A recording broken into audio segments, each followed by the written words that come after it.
on which side should we see the enthalpy term? On the reactants or the products? The heat term?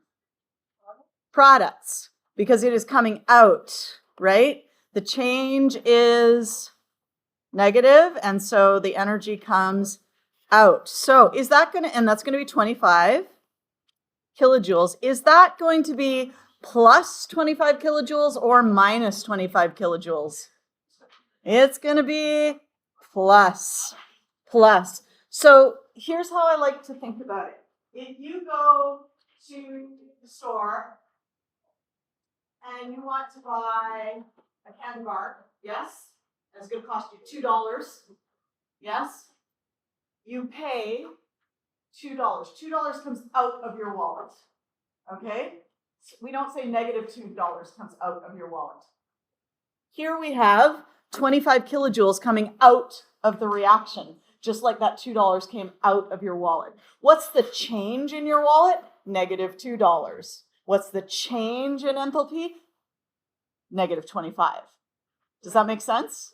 Okay, so that's why it's positive. Draw a potential energy diagram. So we need to label the reactants. So here are reactants. You could either label it A, because that's your reactant, or you could label it reactants. Your choice. You should have it going downhill. Okay. And then it should go flat again. So it should be flat. It should start flat and it should finish flat. Flat.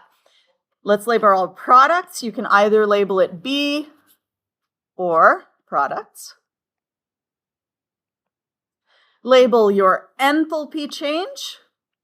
So remember, when you label your enthalpy change, you want to have your level of your reactants and the level of your products. And you want your arrow to start at the reactants and finish at the products. If your arrow goes like this, that's not acceptable. Okay, so you would lose a half a mark for that. Okay? It says to label delta H, so I would put delta H there, right beside the arrow. If you chose to put your delta H over here instead, that would also be fine. That's your other option. And then it says label the axes, and by axes that means the x-axis and the y-axis. Our x-axis should be labeled potential energy in kilojoules per mole. And our y-axis should be labeled, you got some choice here, okay? You could say direction of reaction.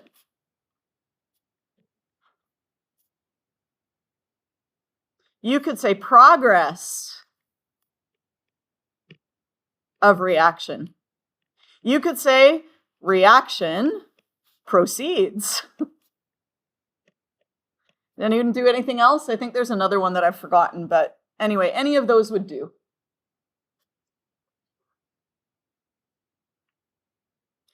Is this reaction going to make the surroundings feel warmer or cooler as the reaction progresses? It's going to make the surroundings feel warmer. Because remember, our potential energy is being converted into kinetic energy, which goes out to the surroundings. You don't need to draw that little arrow squiggly, whatever. Okay, I'm just showing that. That comes out. That's going to make your surroundings particles move faster, and that's going to make it feel warmer. Is this an endothermic or an exothermic reaction? It is exothermic. Excellent. Okay. And I don't know if you guys have seen, but if you have not yet on Teams, where is it? We have our answer key for the reactions quiz, practice quiz, so you can check it on there, okay? So if you didn't get a chance to check it yesterday, you can check it on there. Also, I have copies of it here, so if you want to check it today, you can just ask me for a hard copy. Okay? One last thing about enthalpy and changes in enthalpy.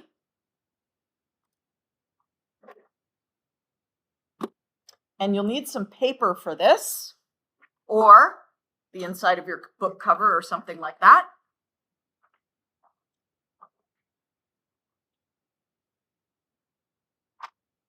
So you need somewhere to write.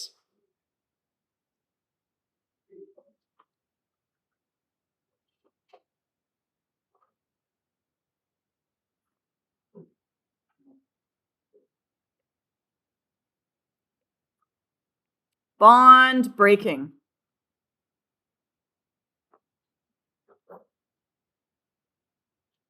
So I want you to imagine, because one of the easiest bonds to visualize is an ionic bond.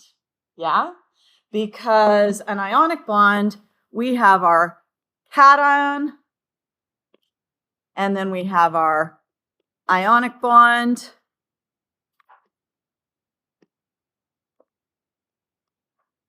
and then we have our anion. All bonds, though, basically work this way. There's going to be a positive on one side and a negative on the other side.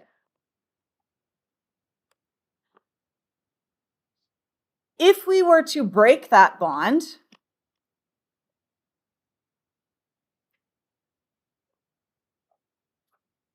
so I got this one over here now and this one down here,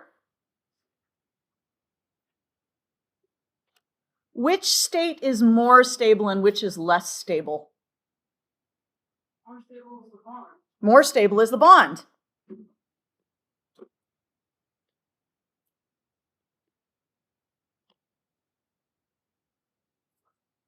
And if you have something that is more stable, is that high potential energy or low potential energy? Low potential energy. And something is less stable, that is high potential energy. So if we were to draw a graph for breaking a bond, and we had our potential energy over here in kilojoules per mole,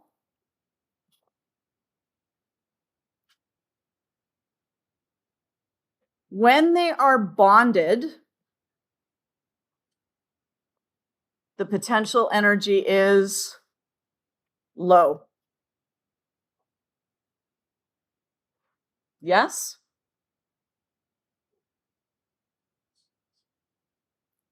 We break the bond, and then the potential energy is, these guys are now apart.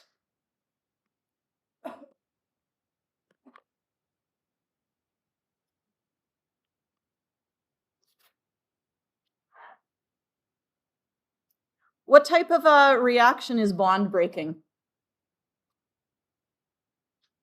Endothermic or exothermic?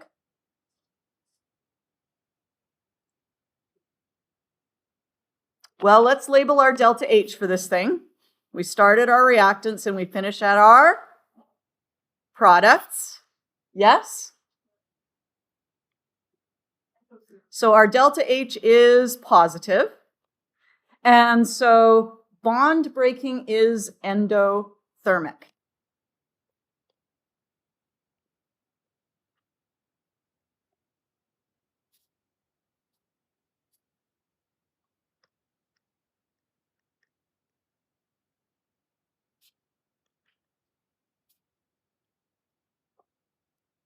I'm just going to go grab a chopstick.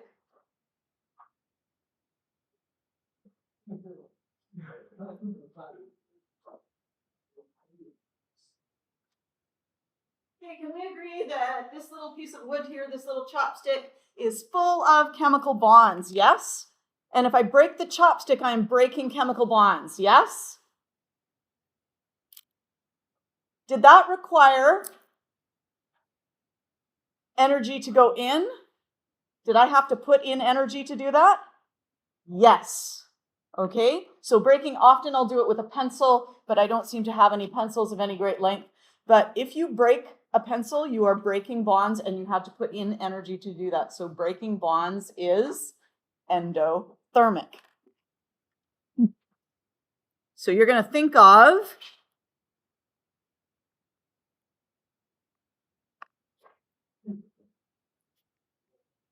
breaking a pencil.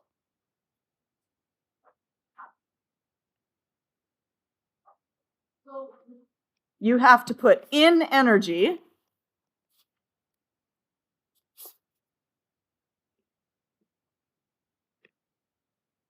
to break the bonds in the wood. Therefore, bond breaking is always endothermic. Yes?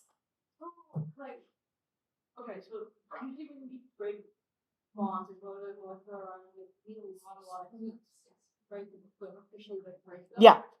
So once they're broken and they bond again with something else, so that reaction goes from endothermic to the next one. Yes. So in any reaction, we're only showing like the initial and the final, and we're kind of lying about what happens in the middle, because what's going to happen is you're going to have, in reality, you're going to have bond breaking.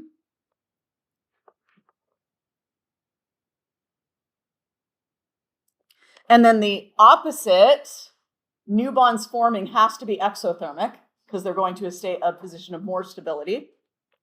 So we have our new bonds form, and then we have our products. And if it requires more energy to break the bonds than we get out from new bonds forming, it's endothermic. If it requires more energy, if it requires less energy to break the bonds than we get out, then it's going to be exothermic. Okay? This is not necessary for this year, but this is going to be big in Chem 12. Yeah? All right. So this part is Chem 12. You can just ignore that for now. All right? For now, all you need to know is that breaking bonds is endothermic. I'm actually going to erase this part because I'd like to go right after it. Because let's think about some phase changes.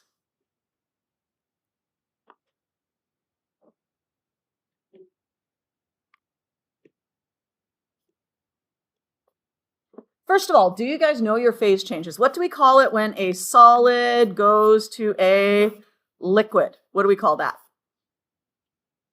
Melting. Melting. Excellent. Yeah, I know.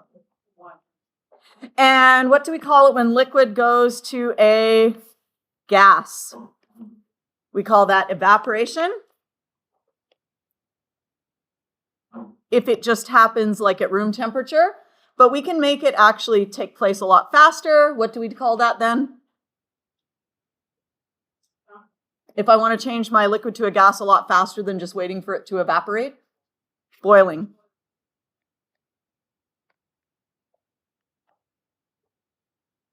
Now, anytime you're going from solid to liquid or liquid to gas, are we breaking bonds or are we forming bonds as we go in the forward direction? We are breaking bonds. Yes?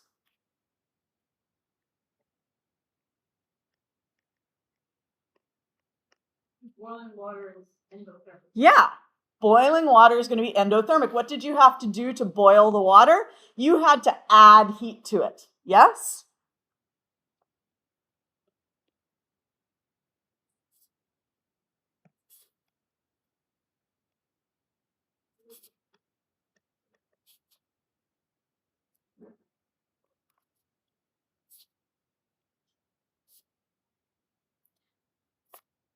and we're adding heat. And remember, breaking bonds is endothermic. So these just confirm each other, right? We're breaking the bonds. That's endothermic. We had to add heat. That is endothermic. So no matter which way we think about it, that's endothermic. And same thing for melting. Melting, you're breaking those intermolecular forces or the bonds. Yes? So this one's pretty intuitive. Going from solid to liquid to gas, it's pretty intuitive that those are going to be endothermic processes. We run into a little more mental challenge when we go the other way.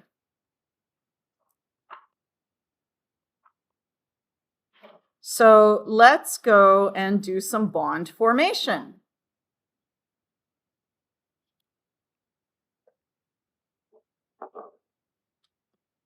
So we're going now from having our ions far apart, and then we have our bonds form. Okay, and then they are together.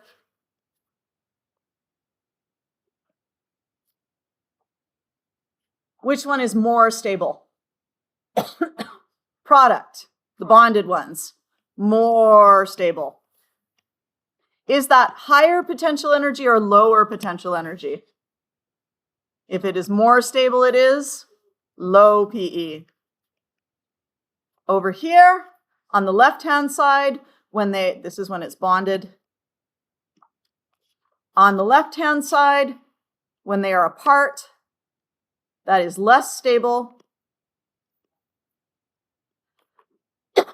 That's going to be a high potential energy.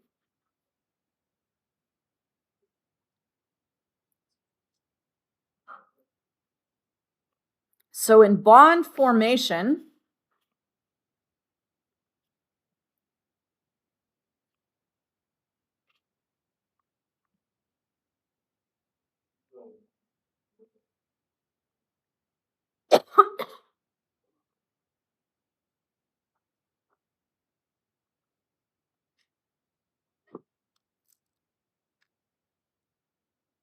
so as we go from left to right, our bonds form. So we're starting with them apart.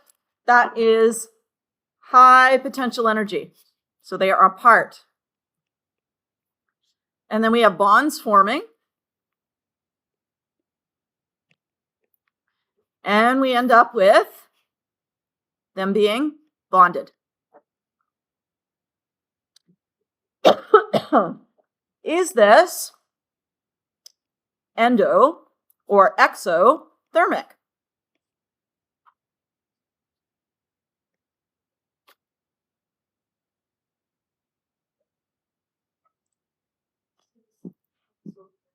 Exothermic. Do you guys remember if the staircase goes down, you're exiting the building, it's exothermic? Okay. So not endothermic, it is exothermic. So bond formation is always exothermic.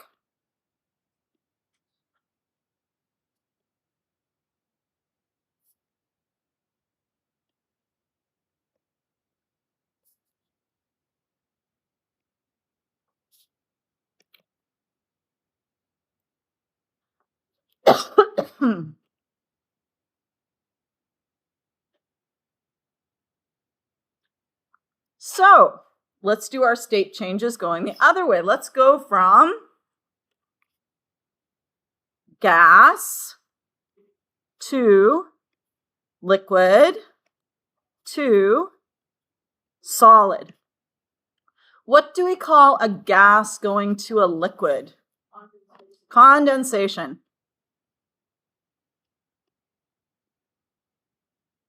And liquid to a solid? Deposition, or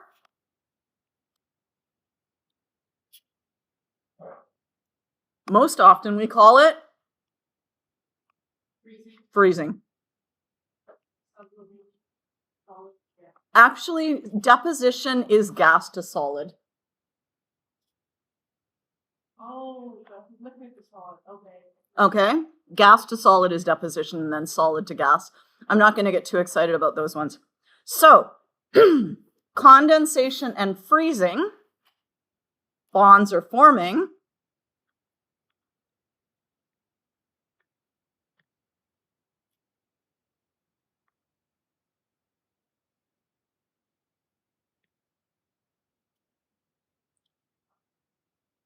And therefore, condensation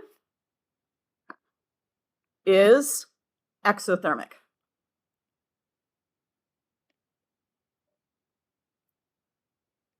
Freezing is exothermic.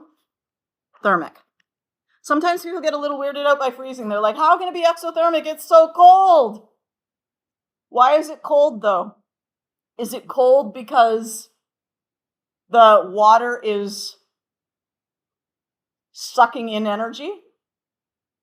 Or is it cold because your freezer has a chemical reaction in it, in all those tubes, that is sucking energy out? It's sucking energy out. Have you ever felt the back of your freezer or the back of a fridge? Hot. It's hot. So why is that ice freezing? Because your fridge, via whatever magical fridge things it does, I don't know how fridges really work. I like to think of it though, like it is sucking that energy, that kinetic energy, out of the ice, out of the water, as it turns into ice, and then it's throwing it out into the surroundings, right? The back of the fridge. You can feel that so that is an exothermic process, yes. When the temperature drops, the water starts to freeze like that. So like not over here it doesn't have a place like Quebec. It really gets really cold. Yes. The water starts to freeze. So like is that like a different process than the one? No, it's the same process. So what's happening is that things are trying to get to thermal equilibrium, right? Where everything is moving, all the particles are moving at the same speed. Right. Okay. Water just doesn't get cold as fast as the air does. So what's going to happen is the water molecules are moving faster. It will transfer some of their energy to the air. Oh. Yeah? Which is why in the winter, if you are near the water, other than the fact there's wind and stuff usually, it's a little bit warmer than if you're inland. Oh, really? Yeah. So like you'll notice that the temperatures in like say Chilliwack or something are colder than they are in downtown Vancouver. Right? And that's because of the thermal regulation of the water. The water is just giving up its energy to the air. Right? And in the summer, it goes the other way, where it absorbs the heat from the air. And so it keeps, so when you're on the coast, generally the temperatures are more moderate. Not necessarily the weather, but the temperatures are more moderate than you would have inland. Yeah. Go down like Stanley, but Stanley Beach. Mm-hmm. Kind of cooler. Yeah. That's right. And I know it never feels warm by the water in the winter, but that's because there's usually a wind and the air is moist, and you know a wet cold is always colder than a dry cold, so yeah. Okay, so that is the general thought about phase changes and enthalpy. Are we good with that? Are you ready to go get your new book? Yeah. Yay! Okay, I got really excited about that and my voice went all crazy. Your new book is the neon green one, and beside it there is a stack of answer keys. Go grab yourself one. Off you go. Stoichiometry and a little bit of solutions. Last unit. I love these colors.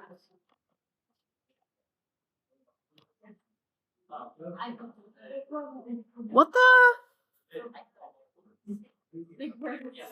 Oh, that's because this is grade 9. Okay.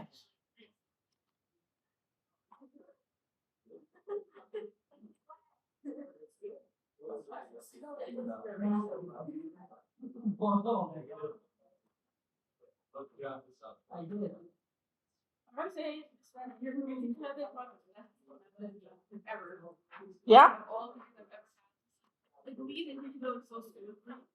Like at the start of the year, I didn't think I was doing. Well, to be fair, Chemistry 11 lends itself to that. Yeah. You know what I mean? Like it does build upon itself. Lots of courses do not build upon themselves the same way. It's like here in biology, we've got this thing and then we've got this thing. And unless you're going like, okay, we're moving towards evolution, then it's not quite as buildy.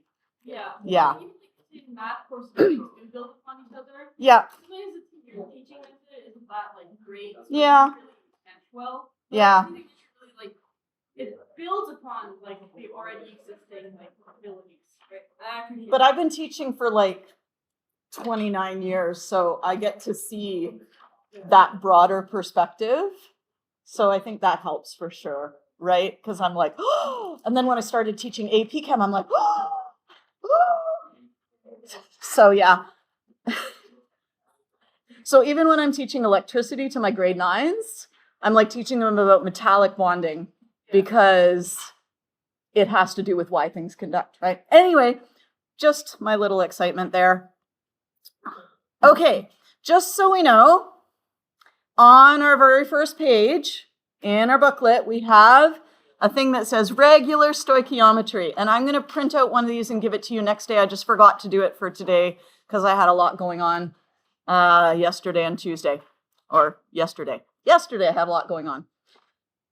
Stoichiometry, you will be given grams or particles or volume of a gas or volume of a solution or volume of solid, liquid, or gas that's not at STP.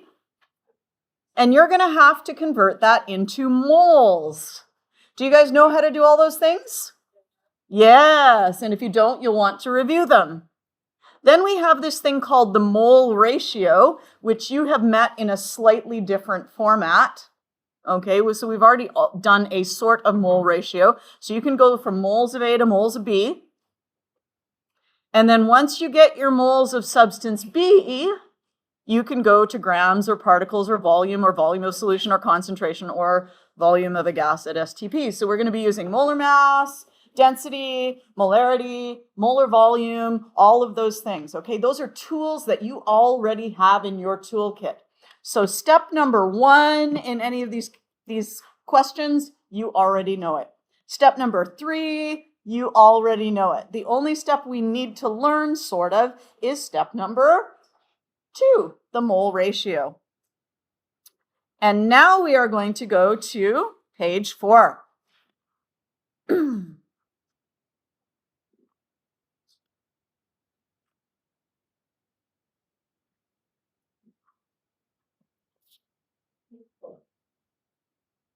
Okie smoky, page 4.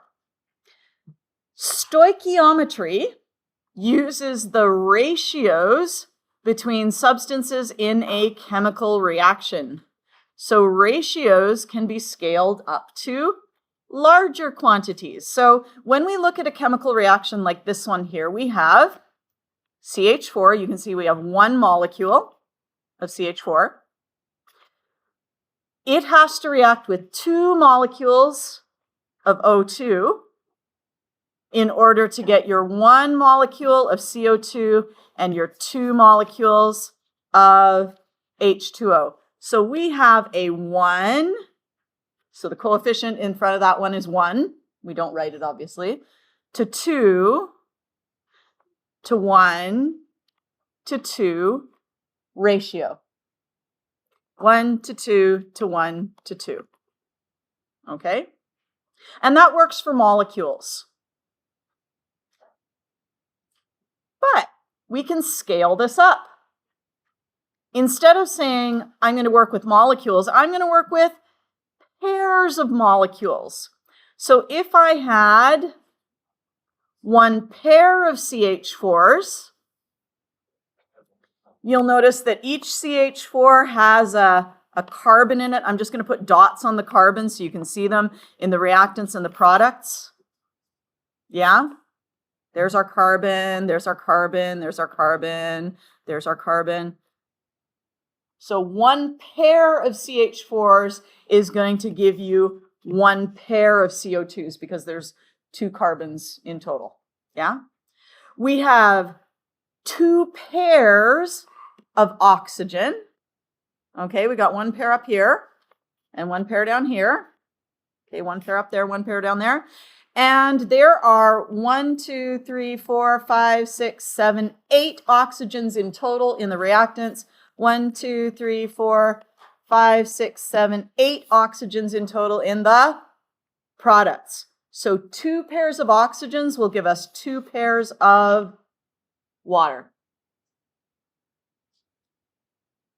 And you could do the same thing. You could say 1 pair of CH4s gives us 2 pairs of water, because I get 1, 2, 3, 4 hydrogens, 5, 6, 7, 8 hydrogens.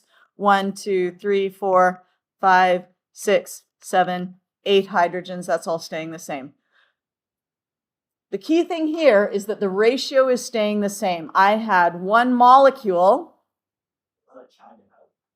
to 2 molecules to 1 molecule to 2 molecules. Now I have 1 pair of molecules to 2 pairs to 1 pair to 2 pairs. The ratio remains the same. We can do dozens. If I take 1 dozen CH4, it's going to take 2 dozen O2s to react completely with that. And that's going to produce 1 dozen CO2s and 2 dozen H2Os. In other words, once again, we have a 1 to 2 to 1 to 2 ratio. And we can scale that up even further to moles. So we have 1 mole of CH4 to 2 moles of O2 gives 1 mole of CO2 plus 2 moles of H2O. And what this is going to allow us to do is it's going to let me say, if I react 1 mole of CH4, I will need 2 moles of O2. So if I react 1 mole of CH4, I will need 2 moles of O2.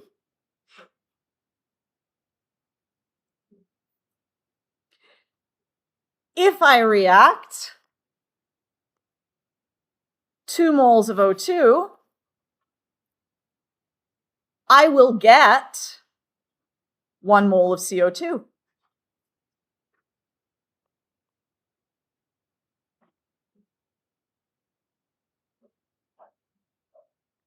If I react 2 moles of O2, I will get 1 mole of CO2, and so on and so forth. If I want to get 1 mole of CO2, I need to react 1 mole of CH4. Yeah? Those are basically what we're saying. These conversion factors are known as mole ratios. You'll remember back in the day, in the mole day, not too very long ago, we had, if you had 1 mole of CO2, it would contain 1 mole of C. 1 mole of CO2 would contain 2 moles of O. Also mole ratios, just not stoichiometry mole ratios. Ooh, and that reminds me, let's go back to the very beginning of this, because I forgot the big word. Stoy. Key. And then the accent goes on the a. Stoichiometry. Stoichiometry. Everyone, say it with me. Stoichiometry. Stoichiometry. Stoichiometry. And all stoichiometry is using the coefficients in the balanced reaction. It's a big word. That's why it often gets abbreviated to stoich.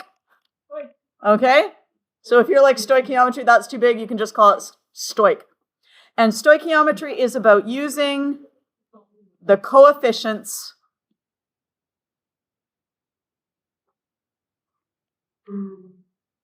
in a balanced reaction.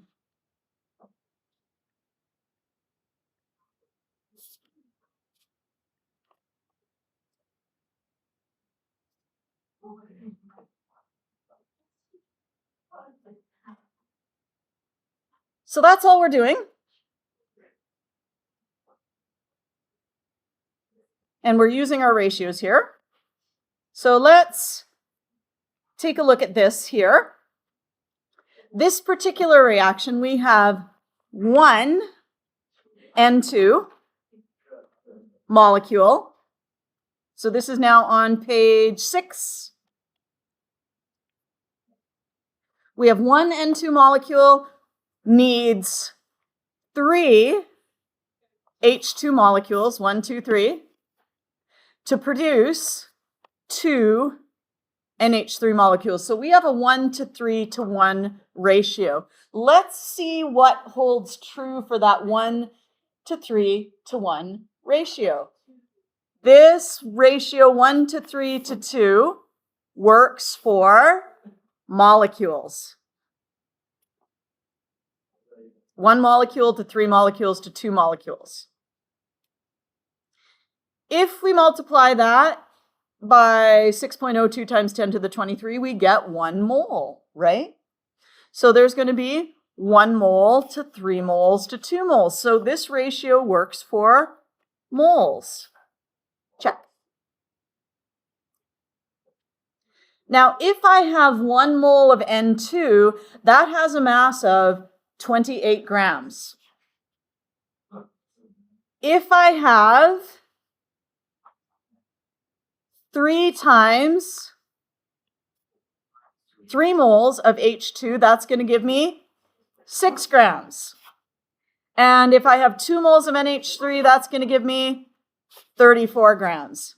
And if I simplify that, 28 divided by 2 is 14, 6 divided by 2 is 3, and 34 divided by 2 is 17. My mass ratio is 14 to 3 to 17, which is not 1 to 3 to 2.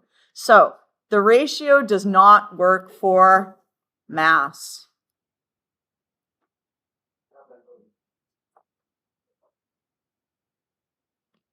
So these check marks and these X's here, does 1 to 3 to 2 work? Molecules, yes. Moles, yes. Mass, no. How about volume? What do you guys know about equal numbers of moles of gas at the same temperature and pressure? Equal numbers of molecules at equal temperature and pressure take up the same amount of space. So if I have 1 mole, that's going to take up 22.4 liters. If I have 2 moles of a different gas, that's going to take up 2 times 22.4 liters. And if I have 3 moles of a gas, it's going to take up 3 times 22.4 liters. So if you look at your liters,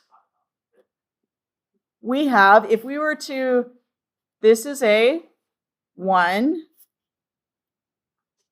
to 3 to 2 ratio. So that ratio also works for volume of a gas.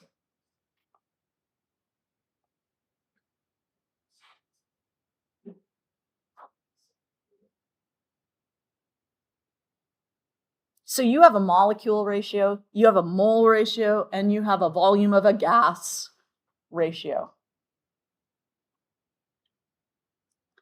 However, should you ever be in doubt, if you're like, I have liters of this gas and I want to find liters of that gas and I cannot remember, when you are doing stoichiometry, you will never be wrong if you convert to moles first.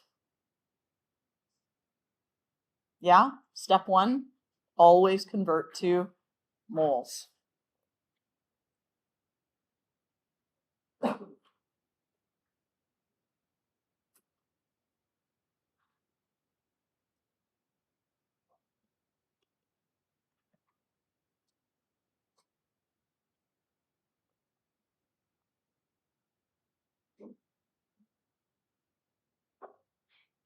And what you'll notice here is that over on the left of this little diagram, if I give you the mass of substance A,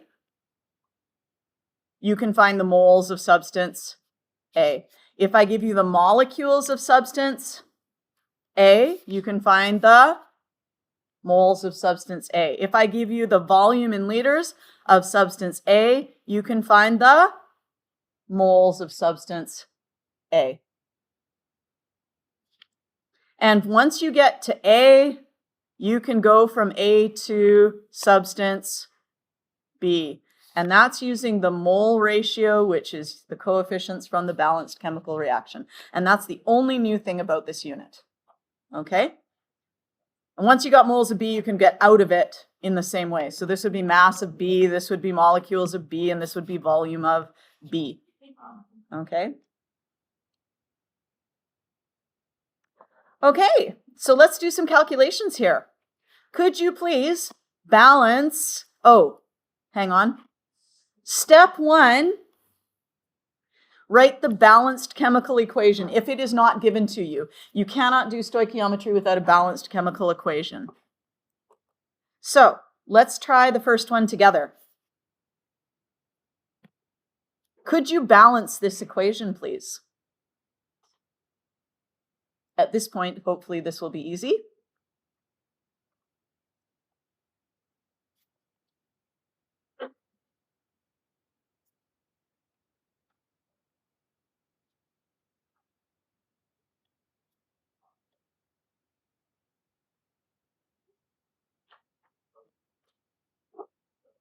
Did I get that right?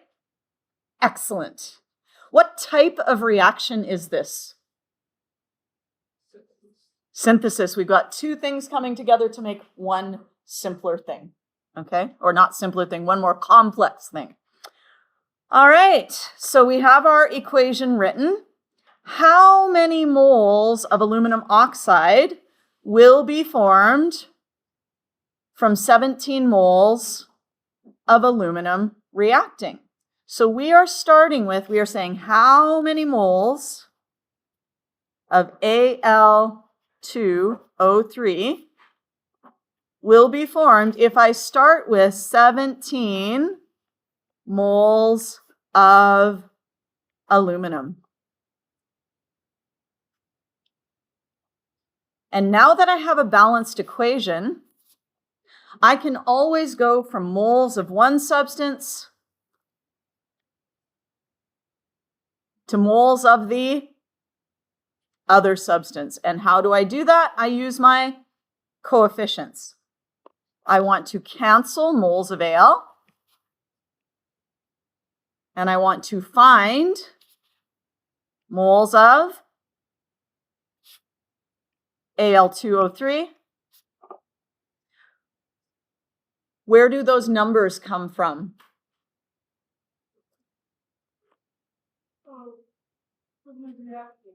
Yeah, coefficients. So you take the coefficient for Al2O3, which is a 2. You take the coefficient for Al, which is a 4. You can simplify that if you want. You can make it a 1 to 2, but nobody ever does. Like, it's just not common practice. It just seems like one extra unnecessary step. Okay, and so you would have 17 times 2, which is 34, divided by 4, which is, I don't even know. Let's find a calculator. There we go.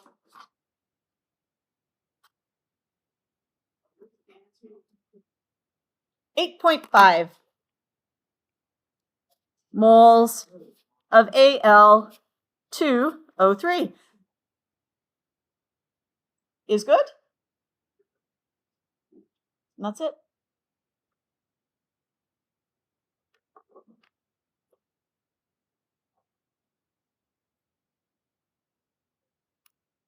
Let's try another one. We have our reaction. How many moles of oxygen this time? So this is part B. How many moles of oxygen? How many moles of oxygen are needed to react with 23.8 moles of aluminum?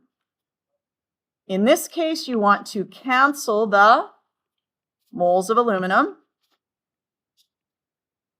That L looked crazy.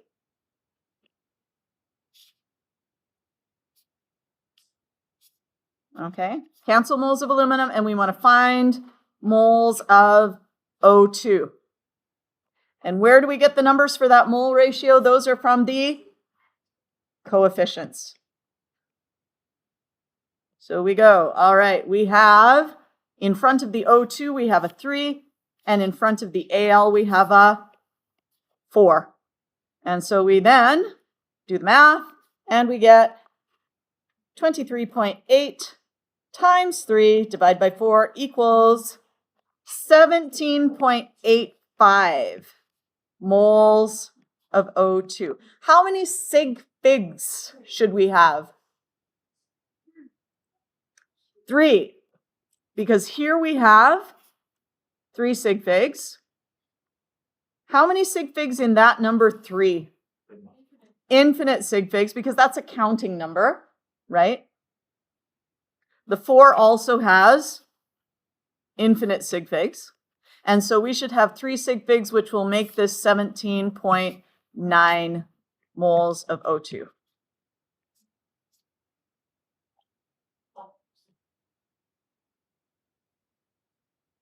How did I get 17.8?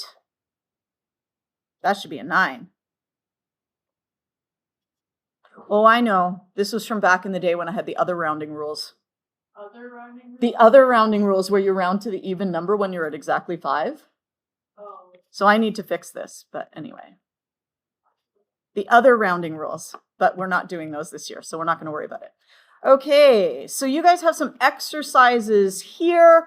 We're not going to do those right this moment. We're going to go to 7.1b, which is on page 9. X and Y.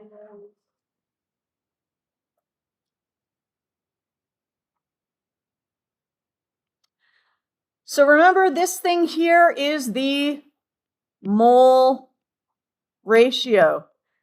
And the X is a coefficient from the balanced reaction. And the Y is a coefficient from the balanced reaction.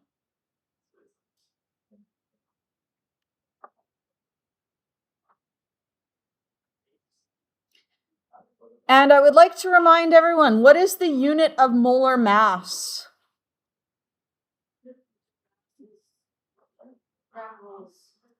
Molar mass is grams per mole, okay? It's not just grams, it is grams per mole.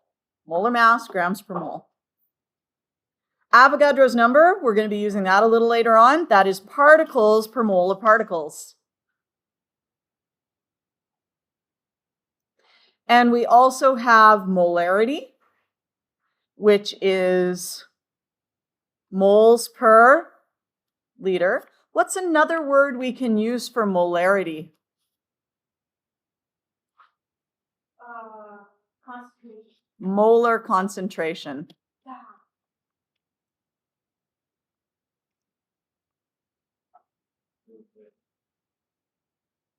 We can also use, I forgot one of them on here, we can also use molar volume. What is molar volume? That's just for gas. Yeah. 22.4 liters per mole. I don't know why I forgot that one, but there we go. But this particular worksheet is about mass. So guess what we're going to be looking at? We're going to be looking at mass, molar mass. So this is a little mini chart of what we'll be doing, and we're going to be focusing today on going from the mass of A to the moles of A, and that will be using the molar mass. Then we're going to go from moles of A to moles of B, and then we're going to go from moles of B to the mass of B. Sometimes we'll give you moles to start with, and then you can skip step 1. Sometimes we'll ask you for moles at the end, and you can skip step 3. But you're always going to have to do that step in the middle, the mole ratio. All right. Let us try this one here, the combustion of propane. Propane, for anyone who's doing the enriched stuff, prop is 3. And so we have 3 carbons. We have 3 times 2 is 6 hydrogens plus 2 is 8. It is combustion. I've noticed that people are having difficulty recognizing combustion, which I find a little bit strange. I don't know why. How do you recognize a combustion reaction if I just give you the reactants? You should have something that has a carbon and a hydrogen and maybe oxygen. Yes? What's the other reactant always?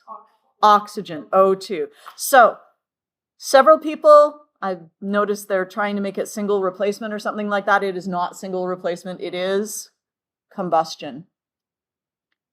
And also remember, when you're doing combustion, do not make your water HOH. It doesn't work. Just H2O, balance your H's and your O's separately. Okay, there's our product, CO2 and H2O. And we have a 1 to 5 to 3 to 4 ratio. Let us start. We want the 2 moles of O2. So we are starting at moles of O2. So we're starting here, moles of O2. And we are being asked to find the mass of CO2. So if we have moles of O2, we can use our mole ratio to convert that into moles of CO2. So if we're drawing a little map of this, we would say, I can start with my moles of O2, and then in step 1, I'm going to convert to moles of CO2. And then from moles of CO2, I can convert to grams of CO2. Does that look difficult or does it look straightforward if you had to do those steps? Moles to moles, coefficients.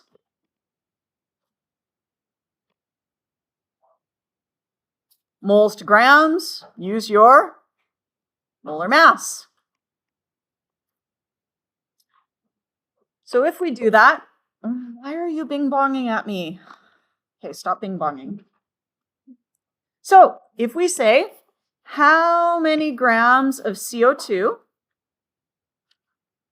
can we get if we start with 2.00 moles of O2? Well, if I want to get to CO2, I need to convert the O2, the moles of O2, I need to convert into moles of CO2. And I need my balanced reaction for that. So we go back to our balanced reaction. CO2 has a 3, O2 has a 5. CO2 had a 3, O2 had a 5. Moles of O2 cancel out. We don't want moles of CO2, we want grams of CO2. So we need to cancel moles of CO2, and I happen to know the molar mass of CO2 is 44. It's a very common compound, so I just happen to know that one. And then you just do your math. Do your math, do your math, do your math, math. Yes? Okay. and you get 52.8 grams of CO2. How are we feeling about this? Thumbs up, thumbs down, thumbs in the middle. Thumbs in the middle, thumbs in the middle, thumbs in the middle. I'll do one more example. Yeah? What mass of C3H8 is required to produce 100 grams of H2O? And actually, I'm going to do this without my little map and anything. I'm just going to go print screen. There we go. Okay. And let's grab that. And let's grab our reaction as well.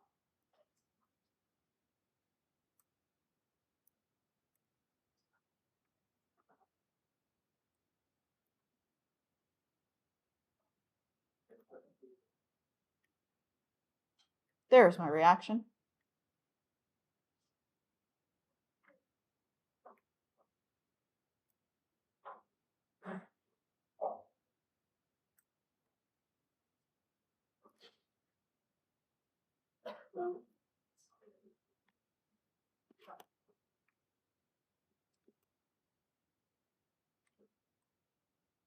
Okay. Step 1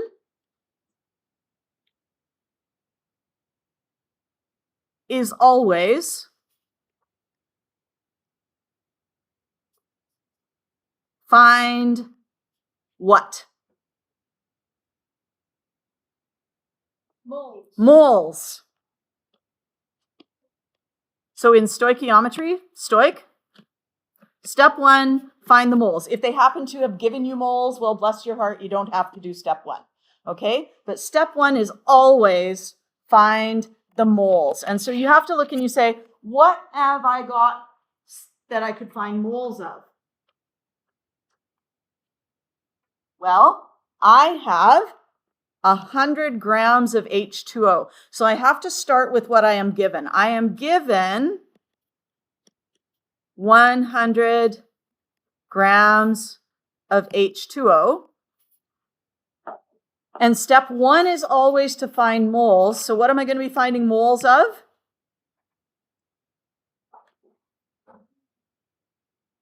I'm going to be finding moles of H2O, because I cannot go from grams of H2O to moles of something else. Okay, these two have to match. What conversion factor do we use to go from grams to moles? Molar mass. Step 2 is always, unless you had to skip step 1, in which case step 2 becomes step 1. Step 2 is always the mole ratio. So it's going to be moles of A to moles of B. So in this case, we have moles of water. We need to go to moles of something else. What are we trying to find?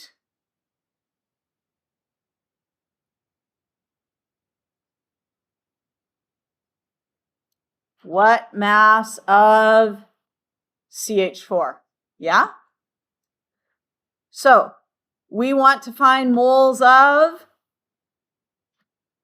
or sorry, not CH4, C3H8. If we're trying to find C3H8, we need to find moles of C3H8. And once we have that, we are being asked to find the mass. So step 3, you're going to have to decide, you're going to have to look at the question and see what the question asks you for. Okay? So step 3 is whatever the question asks you for. In this case, it's asking for grams of C3H8.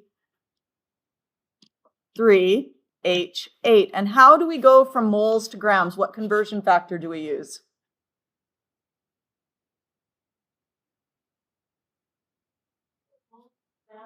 Moles to grams is molar mass. Yeah. And how do we go from moles to moles? Moles of A to moles of B? We use the mole ratio, which comes from the coefficients. So now we have a 1, 2, 3-step problem. So let us start with we want to find the grams of C3H8, and we're starting with 100.0 grams of H2O. And we're going to have 3 steps, 1, 2, 3. Step 1, molar mass. We need to cancel our grams of H2O and find the moles of H2O. I happen to know, again, because water is really common, that the molar mass of water is 18. Okay, so 18.0 grams per 1 mole. Now we've gotten to moles of water. I want to go from moles of water. Next thing I want to get to is my moles of C3H8. So we want to cancel the moles of water. And we want to find the moles of C3H8. Our reaction tells us that for every 1 mole of C3H8, we will get 4 moles of H2O. Boom, boom.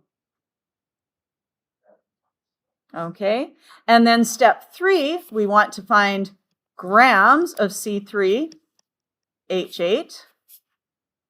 And we need to cancel moles of C3H8. And C3, that's 1236 plus 8 is equal to, oh my God, is it 44 is also? 12 times 3 is 36. 36 plus 8 is 44. My God, it is also 44 grams. Am I correct? That's your book says. Okay, yeah, okay, that's CO2 and C3H8 are the same. Okay, anywho, there we go. And we would just plug our numbers in, and at this point, everything cancels out, and we're left with grams of C3H8. Yeah, and that's it. Okay, so I know I make it sound super simple, but basically, start with what you start with. Step 1, convert to moles. Step 2, convert from moles of A to moles of B. And then step 3, find whatever it asks you to find. So, homework. I know you guys have a test on Thursday, but it's not till Thursday and today's only Tuesday. So I'm going to get you to do page 11 and 12. Numbers 1, 2, and 3.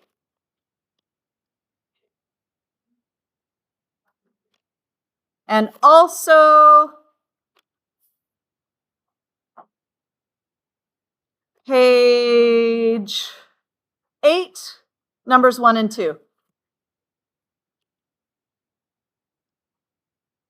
We're breaking you in really easy because I know you got studying to do for your test as well. This year I know about much faster because we're like the endings. Yeah. Yes, fine.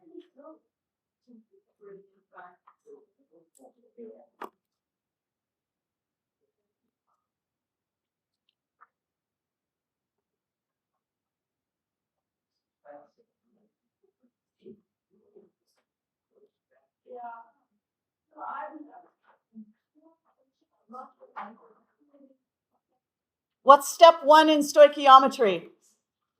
Find the moles. Find the moles. What's step 2? Find Moles of A to moles of B. So basically it's like find moles, find moles. Find moles, find more moles.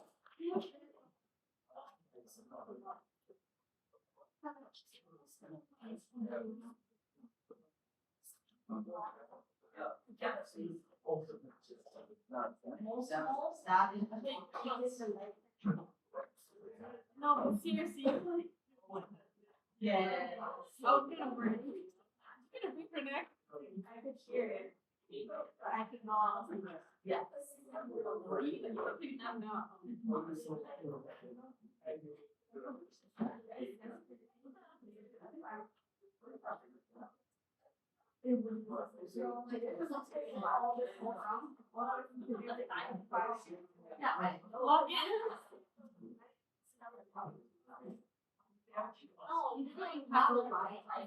I don't know. I think I might have been. Yeah. When they watch, you watch like. You think it's ridiculous?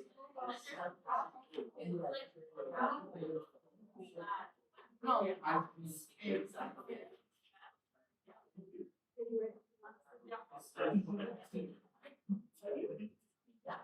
No, it's like he mentioned. I don't know. He's like